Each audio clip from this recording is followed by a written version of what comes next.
Many, climbing the Earth's highest mountain, Mount Everest, is the ultimate physical achievement. But for the two adventurers you're about to meet, getting to the top was just the beginning, the easy part. Here's ABC's Ginger Z with this spectacular story of how they came down. That is the roof of the world, the holy summit of Mount Everest. Many have climbed it, very few have flown off, and no one has attempted this. From 29,000 feet to zero in just one trip. The ultimate summit to sea descent. Tackling some of the most dangerous terrain in the world. My goal, not only flying down, my goal is all the way going to the ocean. This is my dream. A dream to fly from the top of Mount Everest and then kayak to the Indian Ocean. Sound insane? The Everest flight alone has top athletes' heads spinning. I wouldn't dare to go up Everest and try to fly off it. To get up there and have to run full speed with crampons on in a hypoxic, exhausted state, it seems like there's a 1 in 1,000 chance to pull it off successfully. Kimberly Finney is one of Babu's few early believers. He said, okay, we're going Everest. We leave in 1 month. I have no support, I have no help, we have no sponsors, we have no equipment, but we're going. Because I want to do something, nobody did it, multi-adventure together, one expedition. His first challenge, climb Mount Everest, undercover, without permits, money, or any high-altitude climbing experience. If you put me in jail, I'm happy to go jail, but without adventure, you cannot feel the real life. You know, when it comes to climbing Everest, it's a lot of money. The average person is $40,000 to $50,000. Babu arrives at Everest Base Camp with no such money, but the perfect accomplice, Lakpa Shiri Sherpa, a veteran mountaineer who wants in on this epic journey.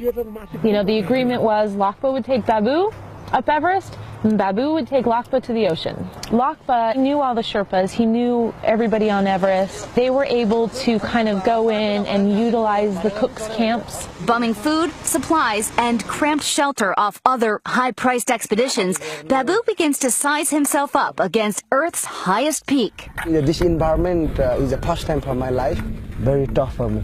With paltry support, Babu and Lakpa begin a push into Everest's death zone above 26,000 feet. Sunrise coming, sunlight coming. Myself, I feel very strong.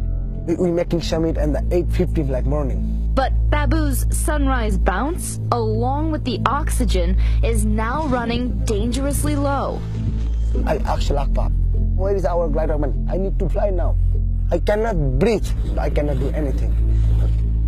And I tell Lakpa, give me full oxygen now. Oxygen, okay.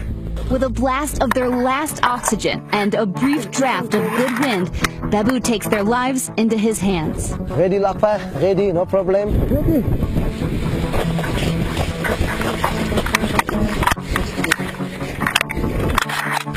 And we go suddenly, boom, up.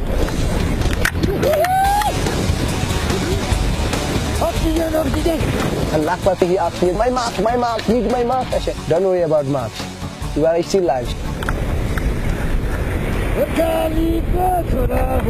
Halfway around the world, Kimberly is singing too as she follows their satellite track. There was just this straight line going off the mountain, and you were like, yeah, that's it, they're in the air. The Hindu gods opened it up and gave them the perfect conditions. In just 42 minutes, all the turmoil of climbing Everest falls away. The two pilots glide 15 miles to an airstrip near Namche Bazaar in Nepal, but their celebrations are brief. They weren't done with their expedition. They were halfway through. Still ahead, 500 miles of hiking and kayaking, a full month's trek, starting with some of the most powerful rivers in the world. Jaws, Anxiety, and the Meat Grinder are just a few of the aptly named rapids along the mighty Sankosi River. Babu did tell me that Lakpa can't swim. We don't have time to teach him swimming because we give him a life jacket. The boat flipped, they lost paddles, Babu got stuck and thought he was going to die.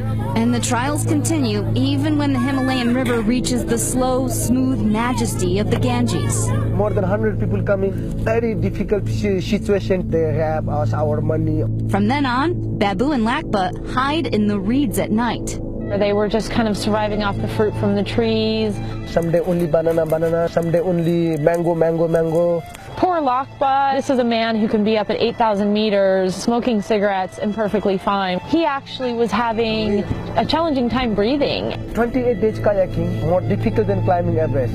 But 2 months after sailing from the peak of Mount Everest and 29,000 feet lower, the two Nepalis finally run out of land to explore. Wading in, their goal achieved. Now time to finish expedition. Lakpa and Babu, they made it. They represent Nepal. They did, nobody did before. All over the world, National Geographic readers agree. With overwhelming majority, they voted Babu and Lakpa 2012 Adventurers of the Year. For Nightline, I'm Ginger Z.